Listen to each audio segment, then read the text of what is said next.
കുരിശിന്റെ വഴിയിൽ ക്രിസ്തു മാത്രമല്ല, പ്രലോഭകനും നമ്മെ അനുഗമിച്ചേക്കാം. തളർന്നു വീഴുന്നത് കർത്താവിൻ്റെ കരങ്ങളിലാകാൻ പ്രാർത്ഥിക്കാം. എങ്കിലേ ഈ യാത്ര പൂർത്തിയാകൂ. അവൻ ഉദ്ധാനം നൽകാൻ കഴിവുള്ളവനാണ്. വീണു പോകുന്നത് തിന്മയുടെ കരങ്ങളിലാകാതിരിക്കാൻ ശ്രദ്ധിക്കാം. അവൻ നമ്മെ നിരാശയുടെ പടുകുഴിയിലെത്തിക്കും.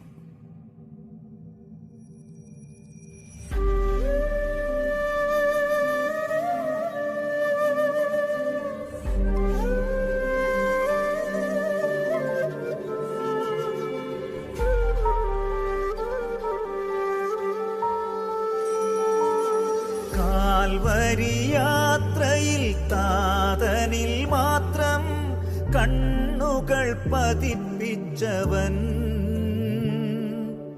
വീഴുകയാണെങ്കിൽ താതന്റെ കൈകളിൽ മാത്രമെന്നുറപ്പിച്ചവൻ.